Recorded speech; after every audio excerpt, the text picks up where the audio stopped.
Halo teman-teman, perkenalkan saya Syukri, mahasiswa riset yang menempuh studi di Kumamoto University, Jepang.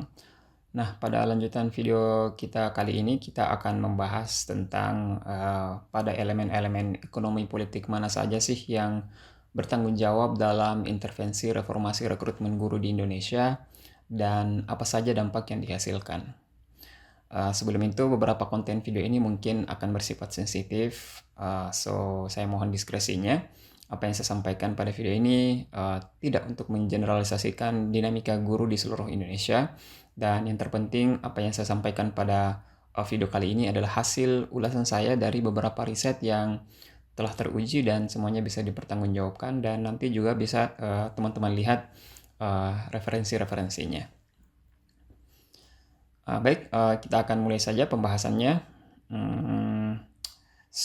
Kita awalnya dari berakhirnya rezim Soeharto ya, 98 itu diikuti dengan desentralisasi pemerintahan di Indonesia yang kita kenal dengan otonomi daerah. Namun Robinson dan Hadis dalam bukunya Reorganizing Power in Indonesia berargumen bahwa transisi dari otoritarianisme ke demokrasi ini hanya mengalihkan pertarungan elit politik yang dulunya terkonsentrasi pada pemerintah pusat dan kini beralih ke institusi-institusi lokal. Dan salah satu institusi yang jadi medan pertempuran elit ini adalah profesi keguruan. So, sejak era reformasi, ada tren yang menunjukkan di mana para pelaku politik kita di daerah-daerah itu memanfaatkan desentralisasi ini, kemudian menyasar lembaga keguruan sebagai bargaining chips untuk kepentingan politik mereka. Nah, ini kemudian berdampak pada terganggunya optimalisasi proses rekrutmen guru di Indonesia. Nah, teman-teman sekalian, yang pertama kita bahas satu-satu ya. Yang pertama adalah pejabat atau pemangku kebijakan, baik di tingkat perwakilan daerah maupun pusat, pejabat eksekutif maupun partai politik. Nah, secara fundamental kita kan ketahui ya, pejabat bisa menduduki jabatan politiknya berkat hasil pemilihan. Nah, sayangnya sudah banyak riset-riset yang menginvestigasi adanya hubungan antara profesi guru dengan panggung perpolitikan di Indonesia. Mengapa demikian? Salah satu alasannya dikatakan bahwa ya karena guru ini punya akses ke masyarakat dan mereka memiliki potensi untuk memobilisasi suara, maka guru dipandang sebagai faktor kunci dalam meraup popularitas pejabat. Nah, salah satu contoh konkretnya bisa kita baca pada jarak antara jadwal rekrutmen guru dan pemilu itu kadang tidak terlalu berjauhan. Nah, ini cukup mengisyaratkan adanya pola strategi politisasi profesi guru demi kemudian untuk menarik simpati konstituen dalam kontestasi politik. Nah, di level parlemen pun kita kadang melihat ada pejabat nih ya, di pejabat pusat yang lantang menyuarakan pentingnya untuk mengkaji ulang dan mengusulkan perpu yang memungkinkan guru honorer bisa diangkat menjadi ASN. Namun banyak yang menilai bahwa strategi ini dilihat hanya sebagai sekedar gimmick saja. Demi apa? Tentunya demi mengejar dua sih tujuan politiknya. Pertama, tentu demi menarik simpati guru-guru honorer yang per tahun ini jumlahnya mencapai kurang lebih 500.000 orang. Nah, yang kedua, bagaimana caranya agar mereka tetap terlihat lantang menyuarakan, tapi tidak terlalu over the top hingga bisa memicu konflik politik dengan Kementerian Keuangan. Nah, walhasil tarik ulur pengkondisian ini kemudian melahirkan kompromi politik. Nah, lahirlah ya skema pengangkatan tenaga guru honorer menjadi ASN dengan perjanjian tertentu. Nah, dengan skema seperti ini, para pejabat mampu menyamarkan motif politik mereka sambil masih memberikan Kementerian Keuangan ruang fiskal untuk bernafas. Dan di saat yang bersamaan, of course, mereka juga tetap mendapatkan tujuan awal mereka, yakni mendapatkan atensi publik dan ya berpotensi akan diingat sebagai sosok yang memperjuangkan nasib guru honorer. Nah, teman-teman sekalian, elemen intervensi politik yang kedua ada pada level teknokrat. Mungkin sebelum kita bahas lebih jauh ya, pernah tidak sih kalian bertanya-tanya mengapa perekrutan guru ASN kita itu lebih mengikuti jadwal dari Menpan RB alih-alih mengikuti jadwal tahun akademik atau merujuk kepada data real kebutuhan guru dari Kemendikbudrismen? Nah, jawabannya ya karena ASN di negara kita itu memang lebih condong kepada tenaga birokratik ketimbang tenaga profesional ya. Nah, Pada bagian sebelumnya kan kita sudah melihat nih bagaimana sistem pendidikan di Indonesia berada di tengah-tengah kendali 3 kementerian besar. Ya, tentu saja dengan itu mereka memiliki agenda, kepentingan, dan prioritas mereka masing-masing. Kita ada Kemendikbudrismen, ada Kemenpan-RB, dan Kementerian Keuangan. Nah, ini secara tidak langsung mensejajarkan guru-guru ASN kita sebagai tenaga birokrasi, alih-alih tenaga pengajar yang benar-benar murni terkonsentrasi pada urusan-urusan pedagogik. Nah, mengapa bisa demikian? Ya karena memang sejak awal desainnya seperti itu. Contoh nih ya, dari awal proses rekrutmen saja, Kemenpan RB memandang calon-calon guru ini sebagai ya pelamar aparatur sipil negara daripada mereka ini dipandang sebagai calon tenaga pengajar yang profesional. Yang kedua, kandidat guru ini kemudian diuji melalui rangkaian tes yang dimana materi soalnya lebih mengukur kemampuan mereka memahami teori dibandingkan mengukur kemampuan mereka dalam mengajar pada level praktis. Nah, yang ketiga, jumlah lowongan formasi guru yang dibuka itu selalu sepenuhnya bergantung pada seberapa banyak ASN guru yang pensiun daripada ya berpatokan pada kebutuhan real dari sekolah-sekolah. Nah, inilah beberapa aspek yang mengkategorikan bagaimana guru ASN kita itu sebenarnya lebih disejajarkan dengan tenaga birokrat dibandingkan praktisi pendidikan itu sendiri.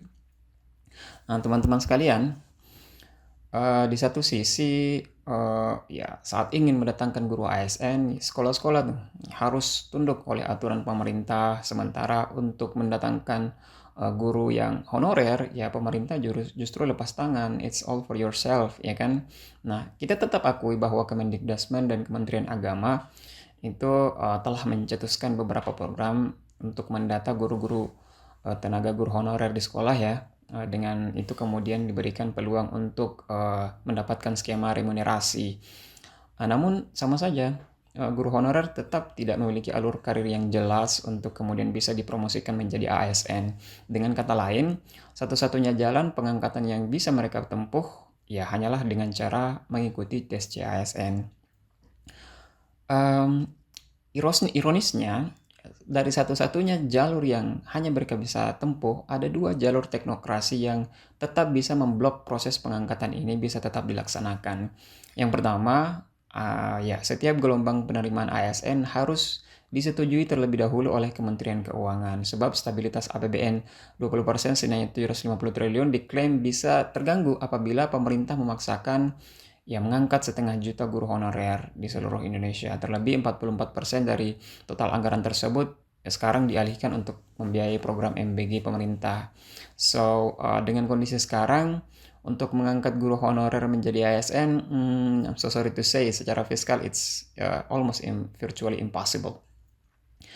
Nah, penghalang yang kedua selanjutnya adalah sebagaimana kita bahas sebelumnya, yaitu bagaimana perekrutan guru ini berada di bawah naungan 3 kementerian yang memiliki irisan-irisan kepentingan dan agenda serta prioritas mereka masing-masing. Kemudian adanya batas kebijakan ini kemudian memisahkan mereka kemudian menjadi memperkuat elemen teknokrasi di mana solusi yang selalu ditempuh pemerintah adalah ya penerbitan regulasi-regulasi baru ketimbang fokus pada perbaikan teknis rekrutmen guru itu sendiri.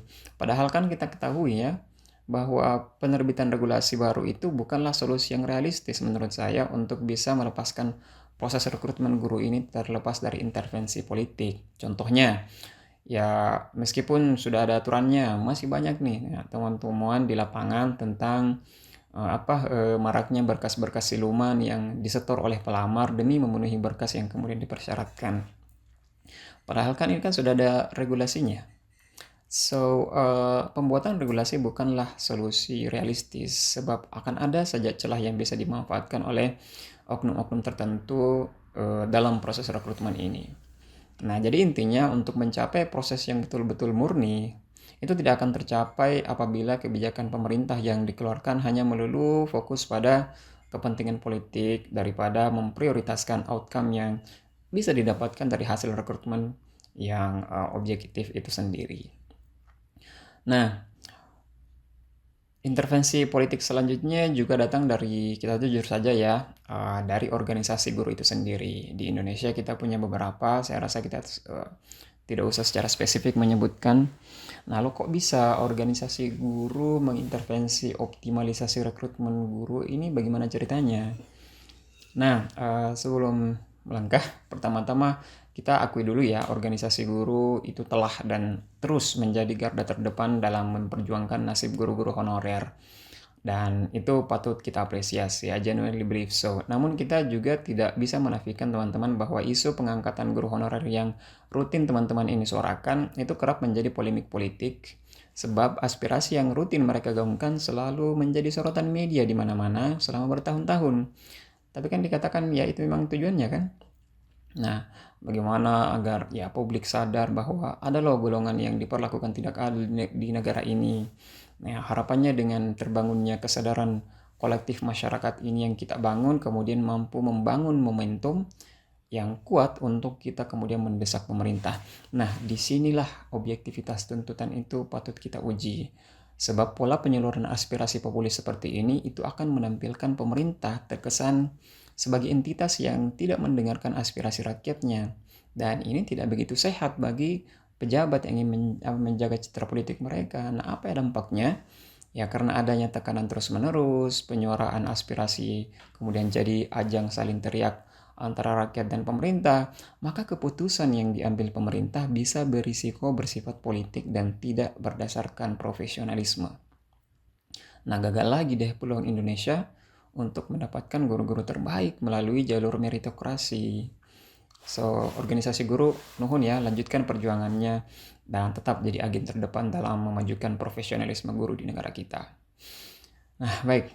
Selanjutnya, teman-teman, yang menjadi kontributor dalam mandeknya rekrutmen guru secara profesional adalah ya tidak lain datang dari guru itu sendiri. Sebuah studi yang dilakukan oleh Bjork, seorang praktisi pendidikan ya yang sudah bertahun-tahun melakukan studi tentang wajah pendidikan di Indonesia, dia menemukan bahwa banyak bukti yang menyimpulkan bahwa guru-guru Indonesia itu belum mampu menggunakan pengaruh mereka dalam meyakinkan pemerintah untuk memperbaiki sistem dan proses perekrutan guru. Nah, ketidakmampuan ini menurut Bjork tercermin dalam prinsip guru yang itu terlalu mengedepankan identitas sebagai penggerak pendidikan bangsa. Ya, namun mereka tidak memiliki niatan yang kuat untuk mereformasi proses filterisasi tenaga pengajar terbaik demi menciptakan pengalaman belajar mengajar di dalam kelas agar bisa menjadi lebih bermakna. Nah, guru juga dinilai kurang berani nih mengambil risiko untuk menyuarakan aspirasinya bahkan dalam skala tingkat kabupaten sekalipun. Nah, kurangnya kesadaran guru ini itu dinilai bakal tidak akan menguntungkan guru itu sendiri sebab giat-giat aktivisme seperti ini apabila tidak diinisiasi oleh pihak guru itu sendiri secara langsung, ini akan berpotensi dibajak oleh birokrat daerah dan pusat yang meskipun mereka juga mengatasnamakan guru, perwakilan kaum guru, tapi kan kekuatan resonansinya tidak akan sama kuatnya. Nah, sekali lagi, Rais mengatakan bahwa akibat imbas dari kegagalan desain institusi dan ya kegagalan ekonomi politik Indonesia ini kemudian membuat guru menjadi korban atas kesuksesannya sendiri.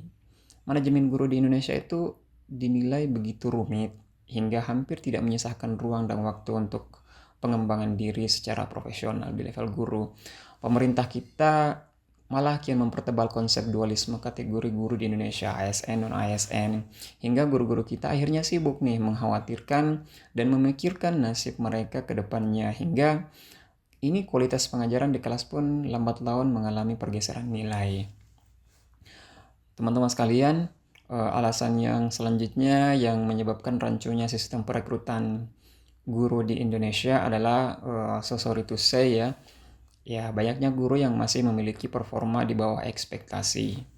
Ini kemudian diperumit dengan adanya musik perjuangan pengangkatan honorer yang menjadi guru ASN ya, yang motifnya kadang lebih dilandaskan atas dasar politik daripada keinginan murni untuk berkembang. Nah, ini terjadi pada kelompok guru honorer dan juga ASN ya. Aspirasi yang kerap digaungkan para guru honorer kan dinilai selalu bersumbu pada isu pengangkatan saja.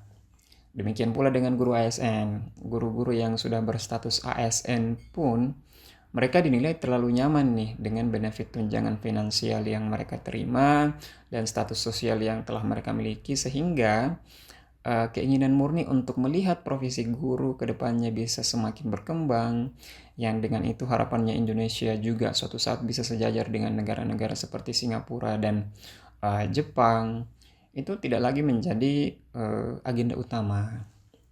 So, kesimpulannya, memperjuangkan kepentingan guru dalam konteks ini bukan legitimasi langsung akan demi mengamankan status sebagai guru ASN, because they are fighting the wrong fight with the wrong reasons and with the wrong tools. Teman-teman, terakhir, elemen yang menjadi faktor sulitnya Indonesia merekrut guru-guru yang tepat datang dari kalangan civil society.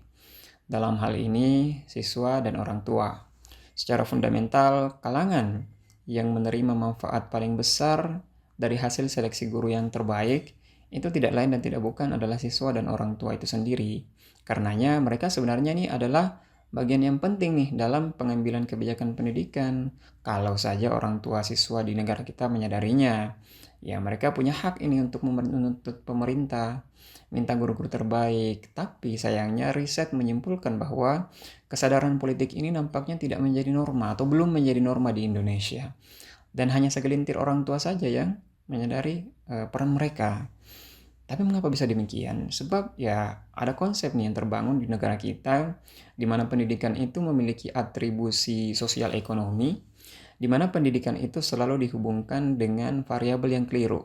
Contohnya ya, masih banyak loh orang tua siswa kita yang merasa resah apabila nilai rapor anaknya anjlok karena nantinya tidak bisa mendaftar menjadi aparat, polisi, tentara, IPDN misalnya ya. Nah, sangat jarang loh. Jarang sekali kita menemui orang tua yang resah nilai rapor anaknya anjlok karena gurunya kurang kompeten. Iya kan? Ya, again, correct me if I'm wrong. Dampak dari atribusi ini adalah ya tidak seimbangnya aspirasi kolektif dari kalangan orang tua yang menuntut adanya reformasi guru. Nah, ini terbukti dari sejarah kebijakan pemerintah kita yang memang hampir tidak pernah melibatkan civil society dari kalangan orang tua ini dalam menentukan arah pendidikan negara. Ini diperparah dengan sistem desentralisasi, di mana kadang begitu ada permintaan masyarakat, orang tua akan peningkatan kualitas pendidikan, permintaan itu tidak dilihat sebagai tuntutan nasional, malah dilihat sebagai permintaan lokal saja, permintaan individu yang karenanya pemerintah pusat mendisposisikan solusinya semua kepada pemerintah daerah. Buktinya seluruh bentuk respon pemerintah pusat yang terkait peningkatan kualitas dan kesejahteraan guru semuanya bergantung pada pemerintah daerah, bukan? Nah, dan tidak pernah tuh ada orang tua sebagai pihak yang paling merasakan manfaat pelayanan guru dilibatkan dalam pengambilan kebijakan tersebut.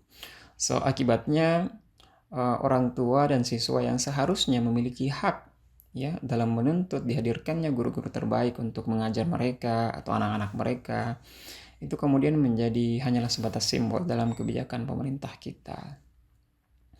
Baik, teman-teman sekalian, selanjutnya kita akan menggali lebih dalam bagaimana intervensi sosial budaya di masyarakat itu ternyata juga turut memperlambat reformasi dan revitalisasi proses rekrutmen guru di Indonesia. Saya Syukri, see you in the next video.